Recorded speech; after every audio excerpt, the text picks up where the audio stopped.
যিনি বরাবরের মতো আমাদেরকে চতুর্থ সবক প্রদান অনুষ্ঠান বাস্তবায়ন করার তৌফিক দিয়েছেন। সেই সাথে দুরুদ ও সালাম পেশ করছি মানবতার মহান মুক্তিদূত সৈয়দুল মুরসালিন খাতামুন নবিয়্যিন জনাব মুহাম্মদুর রাসূলুল্লাহ সাল্লাল্লাহু আলাইহি ওয়াসাল্লামের উপরে। সম্মানিত উপস্থিতি, আজকে আমাদের দুইজন ছাত্র নাজরা সবক নিচ্ছে। এদের ব্যাপারে সংক্ষিপ্ত কথা হলো, আপনারা উপস্থিত ছিলেন গত সবক প্রদান অনুষ্ঠানে। আমাদের আজকের সাইদুর রহমান খন্দকার আবিদ সেদিন আমপাড়া সবক নিয়েছিল, আর আনাস ইবনে হাসান ফেব্রুয়ারি মাসের 1 তারিখে আমাদের এখানে ভর্তি হয়েছে, আমপাড়া শুরু করেছিল সে। তো আপনাদের দোয়ায়, আল্লাহ তাআলার মেহেরবানিতে মাত্র 1 মাসের ব্যবধানে আমাদের এই দুই ছাত্র আমপাড়া শেষ করে, আমপাড়া রিভিশন দিয়ে, আমপাড়ার উপরে পরীক্ষা দিয়ে নাজরা সবক নেওয়ার জন্য উত্তীর্ণ হয়েছে। আমরা শুকরিয়া আদায় করছি, আলহামদুলিল্লাহ। আপনাদের দোয়া এবং ভালোবাসা যদি আমাদের সামনে থাকে, তাহলে আমরা আশা রাখি আমাদের ছাত্রদেরকে আমরা এইভাবে ধারাবাহিকভাবে পর্যায়ক্রমে হিফজের পাশাপাশি প্রতিযোগিতামূলক প্রোগ্রামগুলোতে অংশগ্রহণ করে আমরা আন্তর্জাতিক পর্যায়ে নিয়ে যেতে পারবো ইনশাআল্লাহ। সম্মানিত উপস্থিতি, আপনাদের দোয়া কামনা করছি বাইতুল আমান একাডেমি তথা বাইতুল আমান হিফজুল কোরআন বিভাগ এবং বাইতুল আমান মক্তব বিভাগের ছাত্রদের জন্য। আমরা যেন এই ছেলেগুলোকে আমাদের গার্ডিয়ান, এবং আমাদের মধ্যে লালিত স্বপ্ন হলো আমাদের এই ছাত্রগুলো যেন দ্বীনি ইলম শিক্ষা করে এই জাপানের মতো জায়গায়, অমুসলিম একটি দেশে শুধু নিজেরাই ইলম অর্জন করবে না, অমুসলিমদের মধ্যে তাহারা একদিন ইসলাম প্রচার করে আল্লাহর দ্বীনের দায়ী হিসাবে বিশাল বড় ভূমিকা যেন পালন করতে পারে। আপনাদের কাছ থেকে সেই দোয়া কামনা করছি। এই বলে আমি আমার সংক্ষিপ্ত কথা শেষ করছি। ওমা তাওফীক ইল্লা বিল্লাহ। আসসালামু আলাইকুম ওয়া রাহমাতুল্লাহ। আলহামদুলিল্লাহ, আমরা অত্যন্ত সুন্দর আলোচনা শুনছিলাম হাফেজ মাহফুজুর রহমান সাহেবের কাছ থেকে। সম্মানিত উপস্থিতি, আমরা রাসূল সাল্লাল্লাহু আলাইহি ওয়াসাল্লামের একটি হাদিস সবাই জানি। আন আবি হুরায়রা রাদিয়াল্লাহু তাআলা আনহু আন্না রাসূলুল্লাহ সাল্লাল্লাহু আলাইহি ওয়াসাল্লাম قال ইযা মাতাল ইনসানু ইনকাতা আনহু আমালুহু ইল্লা মিন সালাসাতিন ইল্লা মিন সাদাকাতিন জারিয়াতিন আও ইলমিন ইউনতাফাউ বিহি আও ওয়ালাদিন সালিহিন ইয়াদউ লাহু। হযরত আবু হুরায়রা রাদিয়াল্লাহু তাআলা আনহু থেকে বর্ণিত, রাসূলুল্লাহ সাল্লাল্লাহু আলাইহি ওয়াসাল্লাম বলেছেন, যখন মানুষ মারা যায় তখন 3 প্রকার আমল ব্যতীত তার সকল আমল বন্ধ হয়ে যায়। 1 নম্বর সাদাকায়ে জারিয়া, 2 নম্বর এমন ইলিম যার দ্বারা উপকার সাধিত হয়, 3 নম্বর নেককার সন্তান যে তার জন্য দোয়া করতে থাকে। সম্মানিত উপস্থিতি, বাইতুল আমান একাডেমি নেককার সন্তান তৈরি করার জন্য প্রচেষ্টা চালিয়ে যাচ্ছে। আপনাদের জন্য হতে পারে সেটা সদকা, হতে পারে না জাতের 3 নম্বর একটি স্তর। সম্মানিত উপস্থিতি, এ পর্যায়ে আপনাদের সম্মুখে প্রধান মেহমানের বক্তব্য নিয়ে আসছেন ইসলামিক কালচারাল ফাউন্ডেশন জাপানের সম্মানিত চেয়ারম্যান জনাব আব্দুল মালেক।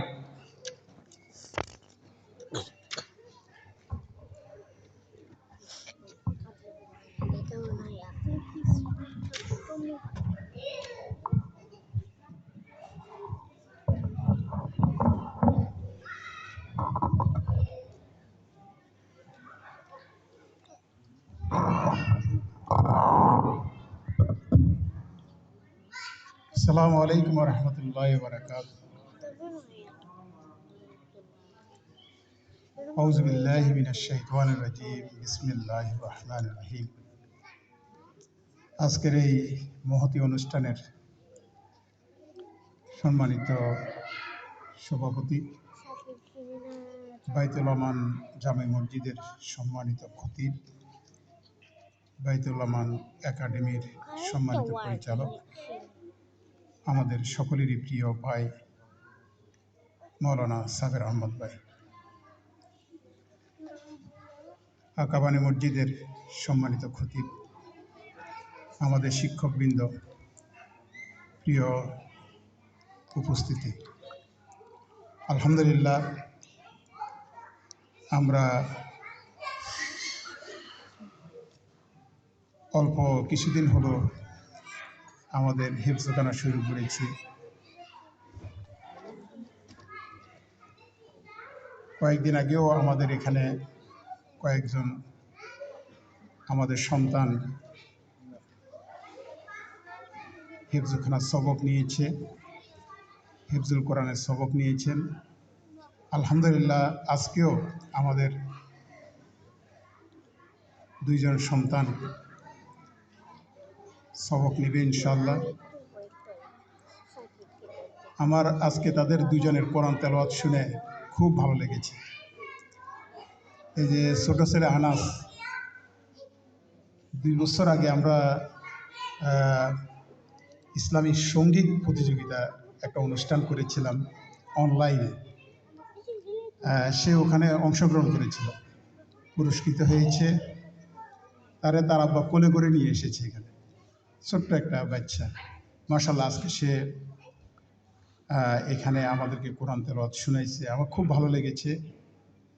আরেকটা ছোট ছেলে কয়েকদিন আগের মোবাইল ফোন ভেঙে ফেলেছিল, আজকে সে হিফজখানার এখানে হিফজুল কোরআনের সবক নিচ্ছে। ছোট ছোট বাচ্চা মাশাআল্লাহ, মানে তাদেরকে দেখে এবং যারা এর আগে সবক নিয়েছে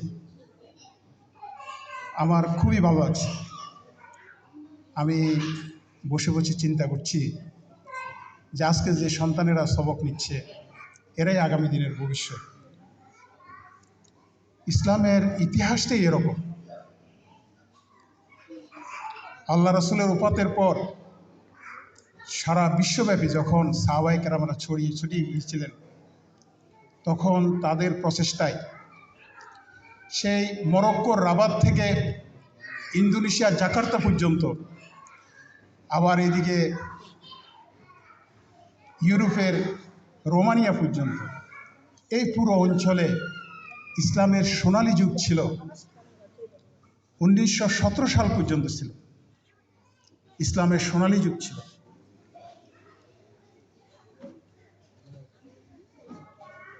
এই ইসলামের এই সোনালী যুগে পৃথিবীর আনাচে কানাচে সব জায়গায় ঠিক এইভাবে মসজিদ গড়ে উঠেছে, সন্তানদের জন্য শিক্ষালয় গড়ে উঠেছে, মক্তব মাদ্রাসা, যেখানে যেত মানুষ সেখানে এগুলা পেত, এবং সারা পৃথিবীতে একটা শান্তি বিরাজ করেছিল।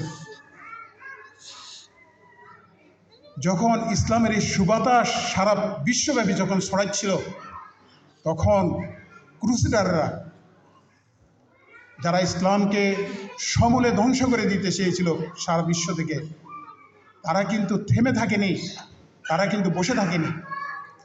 তারা মুসলমানদের মধ্যে কিছু মুনাফিক সৃষ্টি করেছিল, মুসলমানদের মধ্যে কিছু স্বার্থান্বেষী লোক তারা সৃষ্টি করেছিল। এদের কারণে আমাদের ভারতবর্ষে 950 বছর পর্যন্ত, যেখানে মুসলমানেরা ভারতবর্ষের আনাচে কানাচে মানুষকে ইসলামের শিক্ষায় শিক্ষিত করেছিল, ইসলামের দীক্ষায় দীক্ষিত করেছিল, সেই অঞ্চলটা 1757 সালে আমরা পরাধীন হয়ে গিয়েছিলাম মাত্র গুটি কয়েকজন স্বার্থান্বেষী লোকের কারণে। ওই ক্রুসেডাররা, ওই পশ্চিমা শক্তি, তারা আমাদের নেতৃবৃন্দের মধ্যে ঢুকে গিয়ে পুতুল সরকার তারা বসিয়েছিল, মীর জাফরকে তারা বসিয়েছিল। আর বাংলার পতন হয়েছে আস্তে আস্তে ভারতবর্ষের পতন হয়ে গিয়েছে। 200 বছর আমরা তাদের পরাধীন ছিলাম। আমরা শুধু এই 200 বছরের ইতিহাস জানি, এর পরের ইতিহাস জানি। 200 বছর আগে কি ছিল এই অঞ্চলের, এই ইতিহাস আমরা জানি না। এগুলা তারা 200 বছর এগুলো সব মুছে ফেলেছিল। এই 200 বছর আগে, পরাধীন হওয়ার আগে, ভারতবর্ষের এমন কোনো জায়গা ছিল না যেখানে মুসলমানেরা ছিল না, এমন কোনো জায়গা ছিল না যেখানে মসজিদ মাদ্রাসা ছিল না, এমন কোনো জায়গা ছিল না যেখানে মুসলমানদের কাছে সাধারণ মানুষ এসে কোরআন হাদিস ইসলামী শিক্ষা শিখত না। সকল মসজিদ ছিল এক একটা ইসলামের সূতিকাগার, সকল মসজিদ ছিল এক একটা শিক্ষালয়। আর আমরা যখন পরাধীন হলাম, প্রথম তারা কি করেছিল, সকল আলেমকে ওই কালাপানির দ্বীপে, যাকে বলা হয় কালাপানির দ্বীপ, ভারত মহাসাগরের ভিতরে সেই একটা দ্বীপে সকল আলেমদেরকে ওখানে পাঠিয়ে দিয়েছে, যেন সাঁতরিয়ে না আসতে পারে। তাদের উপর অত্যাচার, নির্যাতন সব কিছু তারা করেছিল।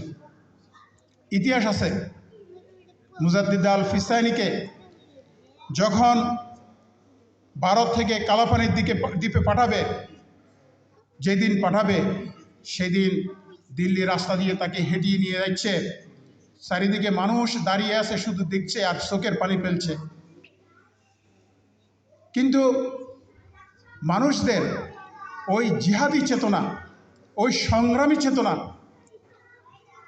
এর আগে তারা নির্যাতন নিপীড়ন করে এগুলোকে ধূলিসাৎ করে দিয়েছে। এভাবে আলেমদেরকে তারা নির্যাতন নিপীড়ন সব কিছু করেছে। 200 বছর তারা নির্যাতন করেছে, সব স্কুল কলেজ মক্তব মাদ্রাসা যা ছিল সব বন্ধ করে দিয়েছে।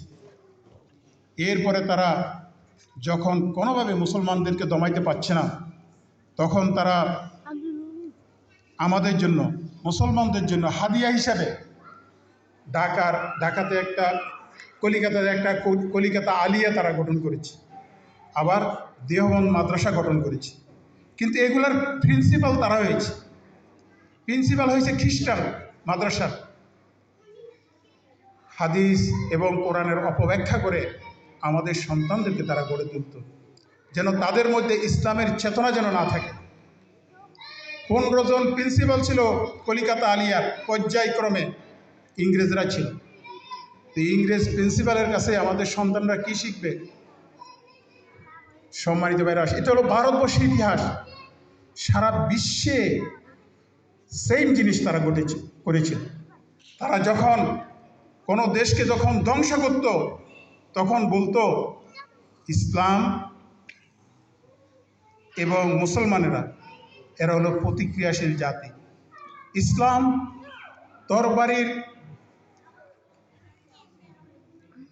তরবারি দিয়ে ইসলাম এসেছে, যুদ্ধ করে ইসলাম এসেছে, এগুলোই তারা শুধু প্রচার করত। কিন্তু যখন ইসলামের সোনালী যুগ, যে যুগে সারা পৃথিবীব্যাপী ইসলাম ছড়িয়ে ছিটিয়ে গিয়েছিল, কোথাও কোনো মানুষের উপর নির্যাতন করেছে, কোনো মানুষকে বিনা অপরাধে হত্যা করেছে, এরকম কোনো ইতিহাস ইসলামের ইতিহাসে কোনোদিন ছিল না। আমরা যখন জেরুজালেম জয় করেছিলাম, ইহুদিরা তখন প্রাণ ভিক্ষা চাইছে যে আমাদেরকে মাফ করে দাও, আমাদেরকে মাফ করো, আমাদেরকে মারিও না। তখন মুসলিম সেনাপতি সালাউদ্দিন আইয়ুবী বলেছিল, না, আজকে তোমরা সবাই স্বাধীন, ইসলাম কারো উপর নির্যাতন করার জন্য আসে নাই, আমি তোমাদেরকে ইসলামের সুমহান আদর্শের দাওয়াত দিচ্ছি, আসো ইসলামের ছায়াতলে চলে আসো। সেদিন কারো উপর নির্যাতন করা হয়নি। অথচ যেদিন সালাউদ্দিন আইয়ুবী জেরুজালেম জয় করেছিল, তার 100 বছর আগে ইহুদিরা এই জেরুজালেমকে মুসলমানদের হাত থেকে জয় করেছিল। কিন্তু এই 100 বছরে সেইখানে মুসলমানদের পর এমন কোনো অত্যাচার ছিল না, সবগুলো তারা করেছে, সব ইতিহাসে আছে। আজকে ইতিহাস ঘাটার কোনো দরকার নাই। আজকে যে ইতিহাস এখন রচয়িত হচ্ছে, এটার দিকে যদি তাকান তাহলে বুঝতে পারবেন তারা কত বর্বর ছিল, কত হিংস্র ছিল, মানবতার উপর কীভাবে নির্যাতন করে মানবতাকে ধূলিসাৎ করে দিতে পারে এটা আজকের এই শতাব্দীতে এসে আজকের জেনারেশন ইন্টারনেট বা সোশ্যাল মিডিয়ার বদৌলতে আজকে আমরা সব কিছু আমরা চোখের সামনে দেখতে পাচ্ছি। সম্মানিত ভাইয়েরা আমার, ইসলামকে যত কিছু করা হোক না কেন দমিয়ে রাখা সম্ভব নয়। ইসলাম একটা বিজয়ী আদর্শ, সারা পৃথিবীব্যাপী এর আদর্শ ছড়িয়ে যাবে, আর এর আদর্শের যারা দ্বারক বাহক হবে তারা হবে পৃথিবীর সবচেয়ে শ্রেষ্ঠ সন্তান হবে। তাদেরকে দেখে মানুষ ইসলামের ছায়াতলে আসবে ইনশাআল্লাহ। আজকের আমাদের এই সন্তানদেরকে দেখে আমার ওই কথাই মনে হচ্ছে যে জাপানের এই বিগিনিং টাইমে প্রাথমিক এই ইসলামের অবস্থায় ইনশাআল্লাহ আজকে কোরআন তেলাওয়াতের যে বাতাস এখানে ছড়াচ্ছে, যে সুগন্ধি এখানে আমাদের সন্তানরা ছড়াচ্ছে, আগামী 100 বছর পর 200 বছর পর পর্যায়ক্রমে এখানের মানুষ ইসলামের ছায়াতলে আসবে ইনশাআল্লাহ। সম্মানিত ভাইয়েরা আমার, মাত্র 30 বছর আগে এখানে মসজিদ ছিল না, কোনো মাদ্রাসা ছিল না। এভাবে বাচ্চাদের আমরা এই হাসি খুশি মুখ দেখব এরকম আমরা কল্পনাও করতে পারি নাই। আলহামদুলিল্লাহ 30 বছরের ব্যবধানে আমরা এখানে সব কিছু পেয়েছি আলহামদুলিল্লাহ। সংক্ষিপ্ত একটা সময়ের ব্যবধানে আমাদেরকে একতাবদ্ধ থাকতে হবে। আমরা যদি একতাবদ্ধ থাকি, আমরা যদি আল্লাহ দ্বীনের জন্য যদি শুধু কাজ করি, তাহলে ইনশাআল্লাহ আমরাই বিজয়ী হব ইনশাআল্লাহ। সম্মানিত ভাইয়েরা আমার, আমরা ইসলামিক কালচারাল ফাউন্ডেশনের পক্ষ থেকে পর্যায়ক্রমে অনেকগুলো প্রোগ্রাম আমরা হাতে নিব ইনশাআল্লাহ। আমাদের হেফজুল কোরআন মাদ্রাসার আগামী মাসের এপ্রিলের প্রথম দিন থেকে আবাসিক চালু হবে। এখানে আপনাদের যাদের সন্তান আছে আমাদের সাথে যোগাযোগ করবেন ইনশাআল্লাহ। আমরা শতভাগ চেষ্টা করব ইনশাআল্লাহ তাদেরকে ইসলামের আলোকে গড়ে তোলার জন্য। এরপরে আরও অনেকগুলো বিষয় আমরা হাতে নিব ইনশাআল্লাহ। আমরা সবসময় আপনাদেরকে আমাদের সাথে পেতে চাই, যেন এই মসজিদটা Islamic cultural foundation, Islamic mission Japan যেই আদর্শ এবং উদ্দেশ্যকে, যেই মূলনীতিকে বুকে ধারণ করে জাপানের মাটিতে প্রতিষ্ঠিত হয়েছে, ইনশাআল্লাহ এটা যেন সুন্দরভাবে তাদের যে আশা, তাদের যে ভরসা, ভবিষ্যতে যেন সব কিছু তারা বাস্তবায়ন করতে পারে ইনশাআল্লাহ। সবসময় যেন আপনাদের সকলকে সাথে পায় ইনশাআল্লাহ, এই কাম আমি করি আপনাদের কাছ থেকে। সম্মানিত ভাইয়েরা আমার, পরিশেষে আমি আপনাদের কাছে আহ্বান জানাবো, আগামীকাল অথবা পরশুদিন থেকে আমাদের পবিত্র মাহে রমজান শুরু হচ্ছে। আলহামদুলিল্লাহ অনেক মুসল্লি, অনেক ভাই বোন, সন্তান সন্ততি নিয়ে ইনশাআল্লাহ এখানে আসবেন সবাই। ইফতারের সবার জন্য দাওয়াত থাকবে, তারাবিতে সবাই আসবেন ইনশাআল্লাহ। তো এই বছর আমরা সবাইকে, আমরা আমাদের সব বাচ্চা এবং পুরো ফ্যামিলিকে আমরা ইনশাআল্লাহ পেতে চাই আমাদের সাথে। সারাদিন রমজানের মাস এখানে ইবাদত বন্দেগী করবেন, বাচ্চারা খেলাধুলা করবে ইনশাআল্লাহ, ইফতার আপনারা সবাই একসাথে করবেন। আমরা একটা সিদ্ধান্ত নিয়েছি যে তারাবির নামাজ যখন শুরু হবে, গত বছর একটু সমস্যা হয়েছিল, এবছর ইনশাআল্লাহ ওই বিষয়গুলোকে আমরা সামনে রেখে একটা সিদ্ধান্ত নিয়েছি যে সবাই বাচ্চা কাচ্চা নিয়ে আসবেন ইনশাআল্লাহ, এনে ইফতার করে ছোটো যে বাচ্চারা আছে যারা এখনও নামাজে ঠিকমতো দাঁড়াইতে পারে না আর কি, ওদেরকে যদি মানে যাদের সুযোগ আছে আর কি, যদি বাসায় রেখে মানে আসতে পারেন তাহলে একটু মানে খুব ভালো হবে আর কি সবার জন্য। আমরা আসলে তাদেরকে এখানে রাখতে চাইছিলাম যে তারা একটু দৌড়াদৌড়ি করবে, আমাদের থেকে খুবই ভালো লাগে। কিন্তু মানে যারা নামাজ পড়াবেন, কোরআনের খতম করবেন, অনেক সময় তাদের মনোযোগ অন্যদিকে চলে যায় আর কি। এই জন্য মুসল্লিদের মধ্যেও আলহামদুলিল্লাহ আমাদের সব মুসল্লি আন্তরিকতা দিয়ে সবসময় সহযোগিতা করেন। এরপরেও অনেক সময় তো যখন মৌলানা সাহেবও যখন একটু ভুল ভ্রান্তির মধ্যে চলে যায় আর কি, তখন মুসল্লিদের মধ্যে অনেকে আবার এগুলো একটু দৃষ্টিকটু বা মাইন্ড করে আর কি। দেন সব কিছু বিবেচনা করে আমরা সারাদিন ইনশাল্লাহ আমাদের সন্তানদেরকে এখানে রাখবো। ইফতারেরও সবসময় দাওয়াত থাকবে। শুধু রমজানের মাসটা তারাবির সময় যে সমস্ত আমাদের বাচ্চারা এখনও নামাজে দাঁড়াইতে পারে না বা বাপের পাশে বা মায়ের পাশে দাঁড়িয়ে নামাজ পড়ার মতো এখন অবস্থা হয় নাই, তাদেরকে যদি মানে এই সময়টুকু আপনাদের প্রতি অনুরোধ করবো আর কি, আমাদের পক্ষ থেকে যদি রেখে আসতে পারেন তাহলে আমরা খুব মানে অন্য সব কিছু মিলে আমাদের জন্য সুন্দর হবে ইনশাল্লাহ। এরপরও আমরা কিছু ব্যবস্থা রেখেছি, তারপরেও যদি কেউ যদি বেখেয়াল বসতে নিয়ে আসেন বাচ্চাদেরকে আমরা টেক কেয়ার করার জন্য পাশের রুমে নিয়ে রাখবো আর কি, যেন অন্যদের ডিস্টার্ব না হয় আর কি। তো দুইটাই অনুরোধই করেছি আর কি, আপনারা খেয়াল রাখবেন ইনশাআল্লাহ। তবে আপনাদের সন্তানদেরকে আমরা খুবই ভালোবাসি, আপনারা সবসময় নিয়ে আসবেন ইনশাআল্লাহ। আল্লাহ রাব্বুল আলামিন আমাদের সকলকে কবুল করুন। আমাদের যে সন্তানেরা আজকে এখানে আসছে, এই যে সুন্দর সুন্দর করে হাসতেছে ওরা, ওদের সবাইকে আল্লাহ কবুল করুন এবং আপনাদেরকেও কবুল করুন। আমাদের মসজিদকে কবুল করুন, ইসলামিক কালচারাল ফাউন্ডেশন কবুল করুন। সকলকে সুস্থ রাখুন। রমজানের মাসটা আমাদের জন্য নাজাতের মাস হয়। আল্লাহ রাব্বুল আলামিন আমাদেরকে কবুল করুন, আমিন। আসসালামু আলাইকুম ওয়া রাহমাতুল্লাহ।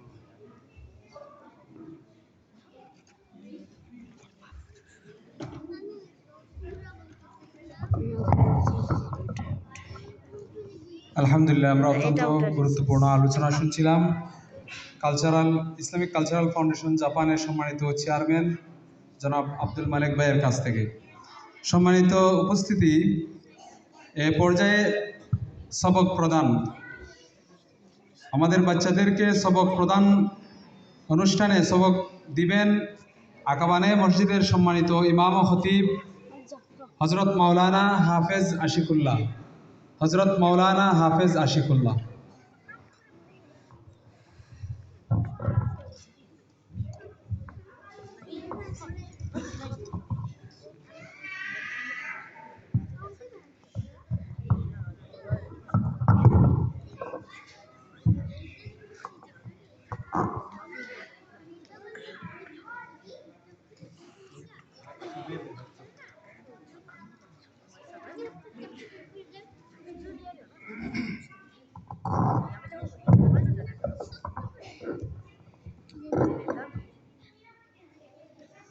السلام عليكم ورحمة الله وبركاته. الحمد لله رب العالمين والعاقبة للمتقين والصلاة والسلام على سيد المرسلين نبينا محمد وعلى آله وأصحابه الطيبين الطاهرين ومن تبعهم بإحسان إلى يوم الدين. فأعوذ بالله من الشيطان الرجيم. بسم الله الرحمن الرحيم. أفلا يتدبرون القرآن أم على قلوب أقفالها. আজকের এই মহতি আল কোরআনের সবকদান অনুষ্ঠানের সম্মানিত সভাপতি আব্দুল আল্লাম হাফিজ মৌলানা সাবির আহমদ হাফিজাহুল্লাহ, হযরত মৌলানা মাহফুজুর রহমান,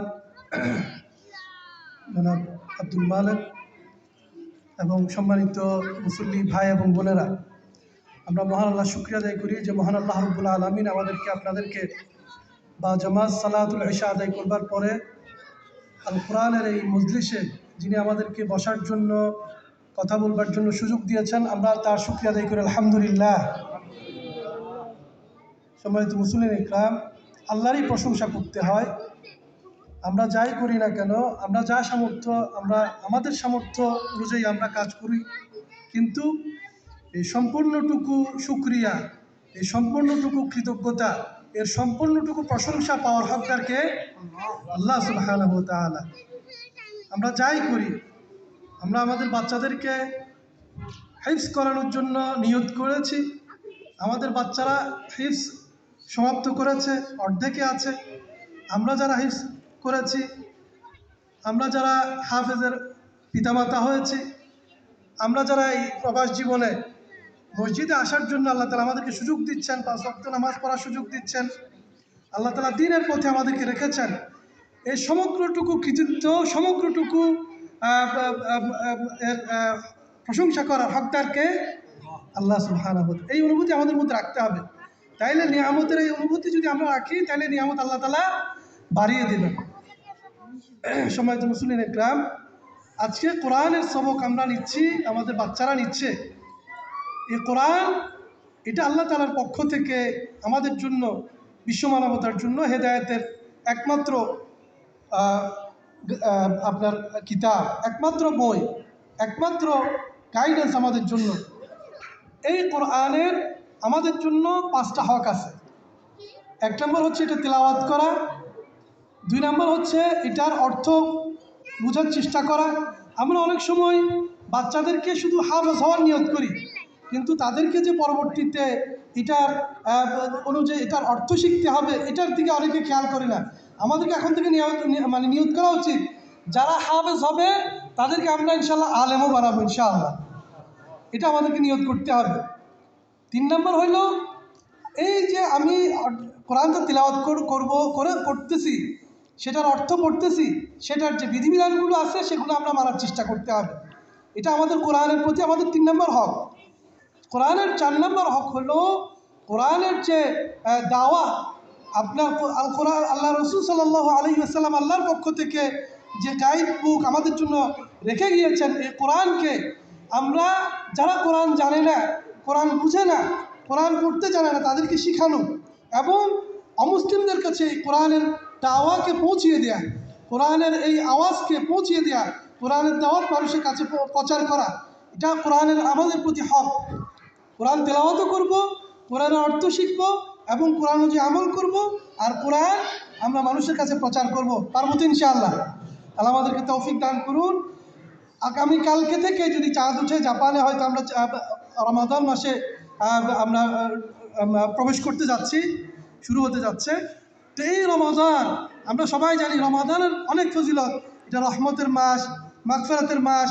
এ মাসে একটা যদি আপনার ফরজ কাজ করি, অন্য মাসে 70টা ফরজের আপনি একদিন ফজরের নামাজ পড়া মানে অন্য মাসে 70 দিন ফজরের নামাজ পড়ার সমান সব আল্লাহ দান করবেন, সুবহানাল্লাহ। তো এরকম অনেকগুলো আপনার মানে সওয়াবের, অনেকগুলো জাহান্নাম থেকে মুক্তির, আপনার মাগফিরাতের, ক্ষমা, অনেকগুলো বিষয়, অনেকগুলো আপনার মাহে রমাদানের শ্রেষ্ঠত্ব আল্লাহ রাসূলের হাদিস থেকে আমরা পাই। কিন্তু মাহে রমাদানের এই যে শ্রেষ্ঠত্ব, যে মাসে একটা রাত আছে লাইলাতুল কদর, 1000 মাসের চাইতে শ্রেষ্ঠ।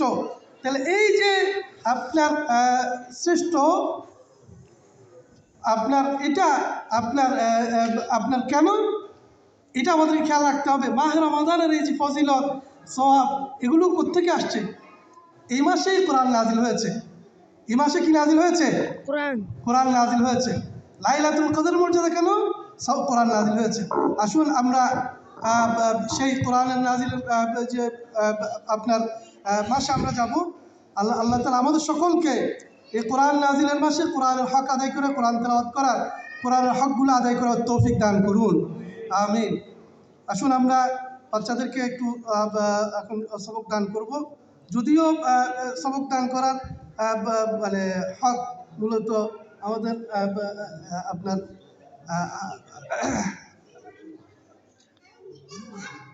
আমরা সবাই তোমরা আমার সাথে সাথে পড়বো ইনশাআল্লাহ। হ্যাঁ, বলো, রব্বি জিদনি ইলমা, রব্বি ইয়াসসির ولا تعسر وتمم علينا بالخير.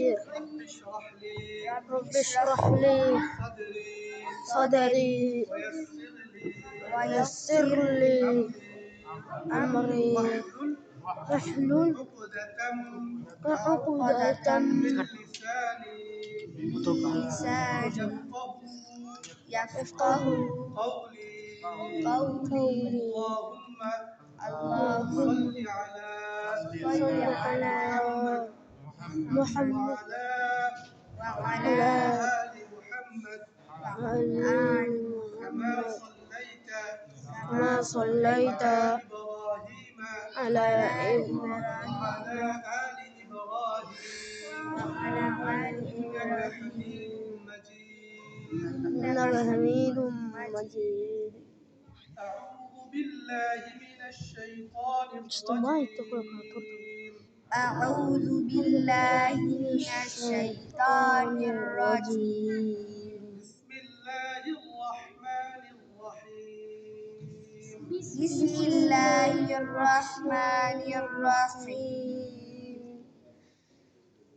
الحمد لله رب العالمين. الحمد لله رب العالمين. الرحمن الرحيم. الرحمن الرحيم. مالك يوم الدين. مالك يوم الدين. إياك نعبد وإياك نستعين.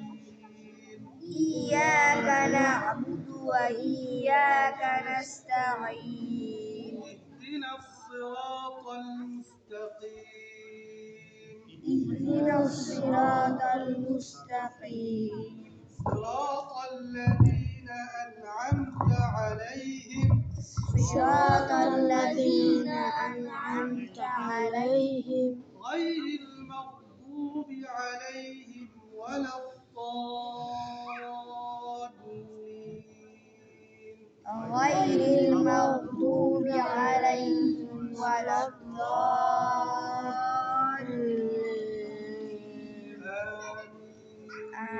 آمين. بسم الله الرحمن الرحيم.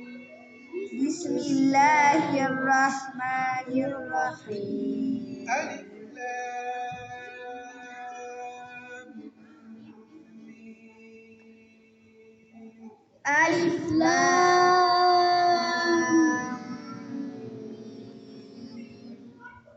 ذلك الكتاب لا ريب فيه. ذلك الكتاب لا ريب فيه. هدى للمتقين.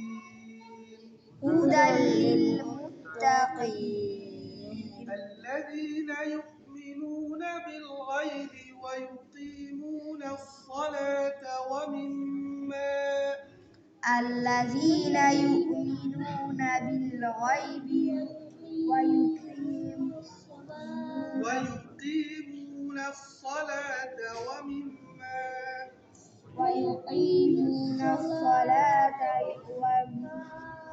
ومما رزقناهم ينفقون.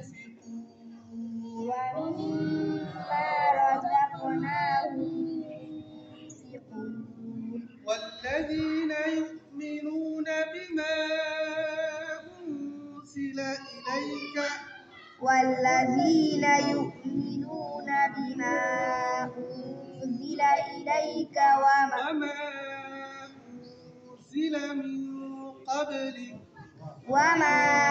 أنزل من قبلك وبالآخرة هم يوقنون.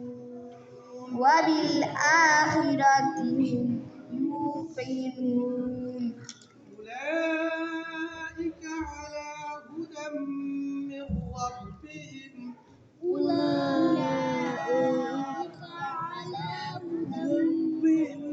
ربهم.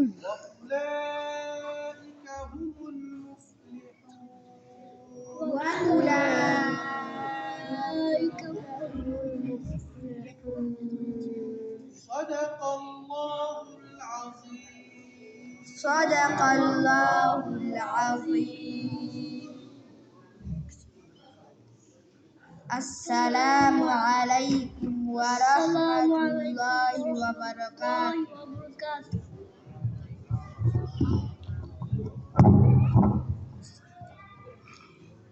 আলহামদুলিল্লাহ, আমরা সবক প্রদান শেষ করলাম। সম্মানিত উপস্থিতি, আপনারা সবাই দোয়া করবেন যেন এই দুটি বাচ্চাকে আল্লাহ পাক রব্বুল আলামিন তাদের জেহেনকে বাড়িয়ে দেন এবং দ্রুত নাজেরা শেষ করে হিফজের সবক দিতে পারে এবং তাদের মাধ্যমে যাতে আল্লাহ গোটা বিশ্বে কোরআনের আলো ছড়িয়ে দেন। আমিন। সম্মানিত উপস্থিতি, এ পর্যায়ে আপনাদের সামনে সমাপনী বক্তব্য ও দোয়া মোনাজাত নিয়ে আসছেন বাইতুল আমান মসজিদ কমপ্লেক্সের সম্মানিত ইমাম ও খতিব, বিশিষ্ট ইসলামিক দায়ী, বাইতুল আমান একাডেমির সম্মানিত পরিচালক হজরত মাওলানা হাফেজ সাবের আহমদ। হজরত মাওলানা হাফেজ সাবের আহমদ।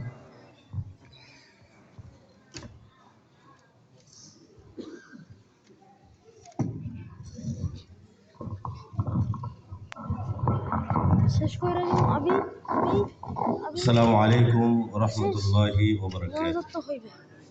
শেষ করে তুমি দাও।